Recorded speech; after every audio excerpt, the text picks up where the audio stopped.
One day, my husband, Robert, came home with his ex-girlfriend and her child. Heads up, if you leave me, the three of us could live happily ever after. Even Mom would get to hold a grandchild. My husband pressured me to divorce him, so I agreed. Why? Because I have an ace up my sleeve that he knows nothing about. I can't help but look forward to the look on his face when he finds out. The anticipation is just too thrilling. My name is Amelia. I'm 35 years old. I've been married to Robert, who is 5 years my junior, for 3 years now. We don't have any kids yet. After a while into our marriage, my mother-in-law became pretty pushy and wanted a grandchild. Amelia, you've been married for 3 years, right? When will I see a grandkid? How much longer do you want to keep me waiting? Lately, she's been rushing me with a phone call every other day asking if a grandchild is on the way yet. I couldn't take it anymore, and I talked to Robert about it. Robert, I got another call from your mom today. It's becoming so frequent, it's making me feel down every time the phone rings. Don't worry about it. We agreed to have kids at our own pace. Robert reassures me, but I still feel uneasy. We're not on bad terms as a couple, so it's not impossible for us to have a child. Could it be that one of us has fertility issues? Just when I started thinking about that, my mother-in-law suggested we should get a fertility test. Hey, Robert, your mom suggested we get a fertility test today. I think I want to take it. There's no need. We'll have a baby when it's time. Then you go ahead and tell her that. I couldn't help but raise my voice at Robert. He doesn't seem worried about not having a child. And when it comes to his mom, he doesn't seem worried about not having a child. And when it comes to his mom, he thinks it's best to ignore her. It's me who's left feeling miserable. Doubting Robert's reliability, I decided to go for a fertility test without telling him. If the issue is with me, I want to tackle it sooner rather than later. Plus, I'm older than Robert, so the pressure is really on.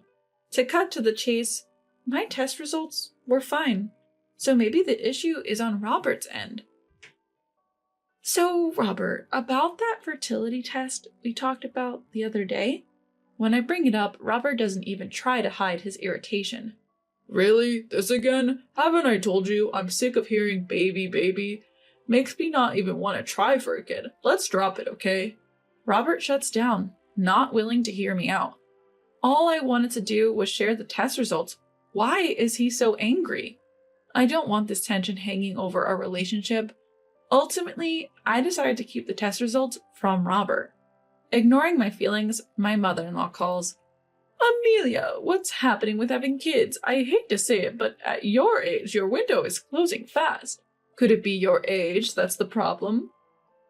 I wanted to say I'm not the issue, but that would mean indirectly pointing the finger at Robert.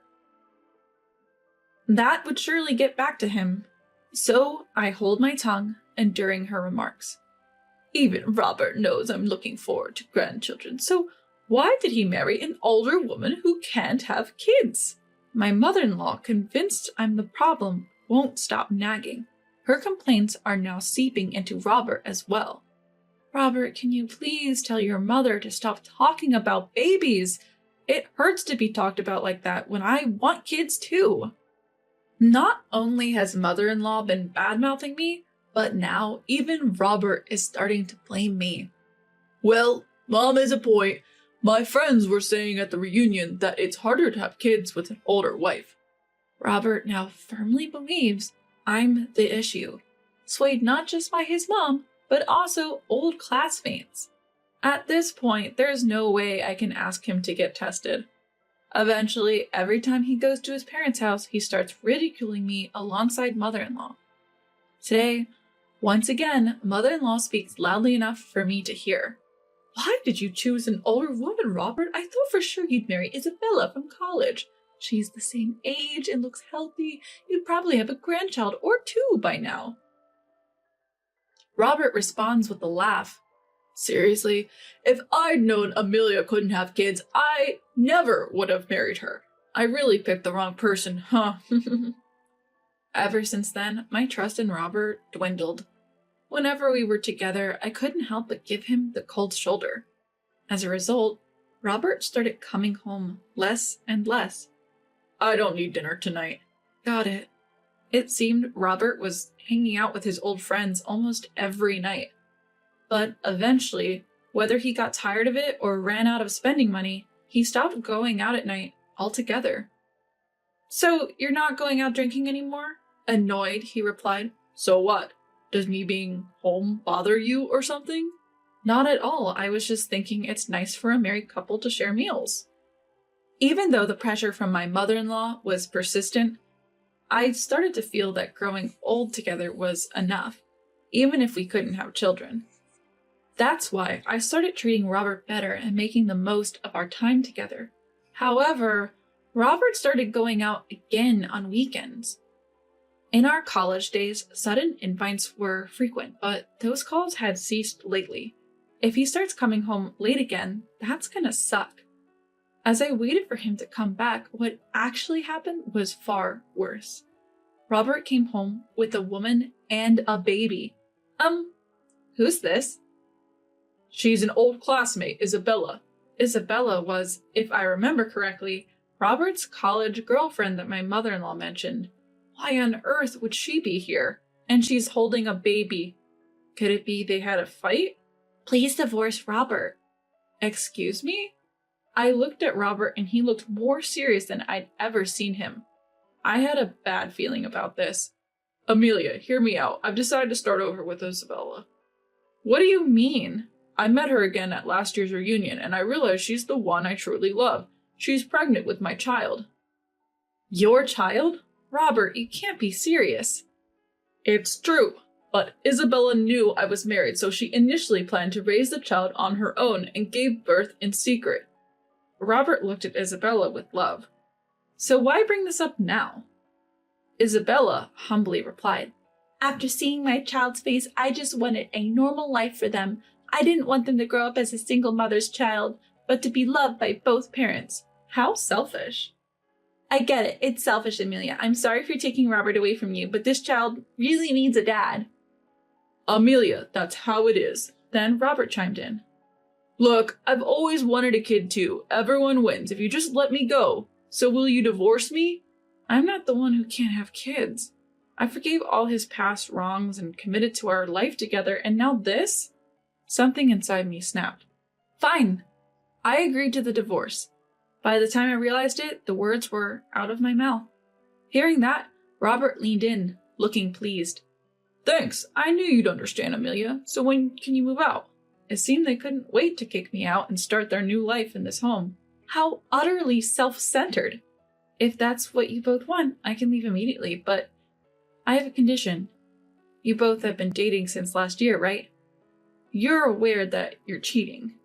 Well, we couldn't help it. We reconnected at a reunion and couldn't stop our feelings. I feel the same way. Isabella sparkled in agreement. I think the fact we've conceived proves that we're blessed. Happy-go-lucky, both of them. It's terrifying that they think I'd be okay with this. Good. I'm glad you admit to the cheating. Now I can cleanly claim compensation in the divorce. Upon hearing this, Robert and Isabella went pale instantly. Compensation? Are you a demon? You plan to take money from us while we're raising a child? Exactly. You've never had a child, Amelia. You don't get it. I have no intention of listening to either of you, I said coldly and in a low voice. I don't care about your circumstances. If you cheat behind my back and then unilaterally demand a divorce, it's only fair that you owe me compensation. Monster! Devil! Heartless woman! They shouted and screamed, spit flying. Ignoring them, I went in for the kill. If you can't afford to pay, why not ask mother-in-law? She's been dying to see her grandchild. She'd probably be happy to help. You're right. Mom will definitely help us out. Seemingly reassured, they agreed to pay me the amount I demanded. Of course, I also tacked on the cost of my accommodation until I could find a new home. To avoid future complications, I made sure they signed an agreement. Shall we go tell mother-in-law right away? Yeah, Mom will be so thrilled to finally have a grandchild. Ignoring my presence, Robert and Isabella excitedly discussed their new life. Later, when we visited mother-in-law at her home, we told her the whole story. Then mother-in-law exclaimed with surprise, "Robert! Well done! I told you so, didn't I? It's better to marry a classmate. I always thought you and Isabella would be a better match than that old Amelia." Turns out my mother-in-law is just like Robert and Isabella. They only think about themselves. Soaking up mother-in-law's praise, Isabella is over the moon. "Mother-in-law, thank you. Now, let me hold that long-awaited grandchild of mine." Robert stopped mother-in-law as she immediately moved to hold the baby. "But there's a problem. Amelia is demanding a settlement." "What a greedy woman!" "She says it's a condition for the divorce. Isabella and I want to be together as soon as possible and let you hold your grandchild, Mom. Robert, you're such a kind son. I'm proud of you. But we're going to need money for raising the kid. We can't make ends meet if we pay the settlement." Mother-in-law then smiled warmly at them. "If that's the case, leave it to me. I've saved up some money for my grandchild. Use that to pay off the settlement." "Thank you, Mom." "Thank you, mother-in-law." "Now let me hold the baby. Oh, how adorable. Those eyes are just like Robert's when he was a baby." To an outsider, they look like 3 happy generations of a family, blissfully unaware that it was all a facade. "Here's the amount for the settlement. Oh, and let me give you this as well." When I showed the document, mother-in-law instantly frowned. "What's this?" "These are the results of my fertility test. I thought you all should know the truth." I showed everyone the test results. "No problems. Then why haven't you had children yet?" Smiling widely, I answered mother-in-law's astonishment. "Could it be because the issue was with Robert?"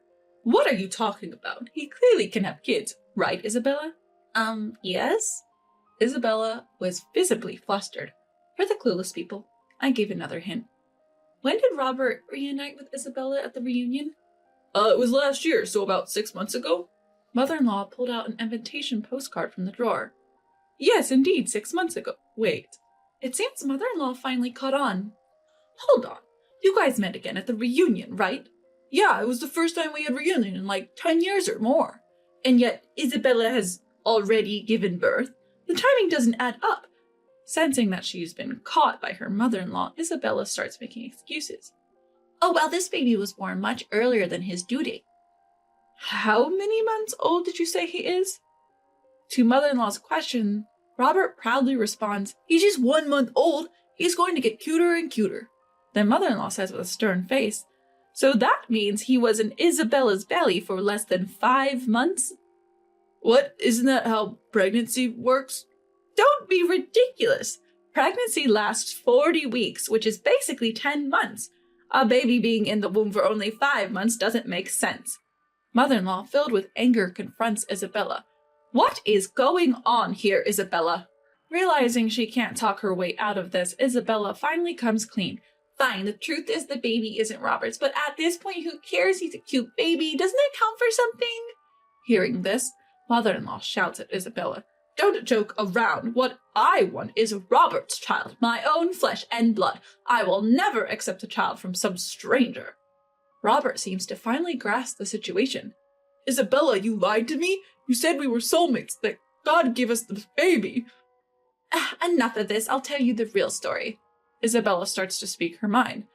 "This child is from my ex-boyfriend, the one after Robert, but he was a terrible man and disappeared as soon as he found out I was pregnant.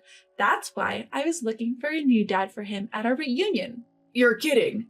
"And you, Robert, fell right into my trap. I thought I was lucky, but who knew you'd be infertile and make things this complicated?" Annoyed, Isabella stands up, holding her baby, ready to leave. "I should have picked a different guy. Alimony sounds complicated, and you've got an annoying mother-in-law. I'll find another man to be this child's father." "Wait, where do you think you're going?" I won't let Isabella go scot-free. Isabella taunts back at me as I hold her back.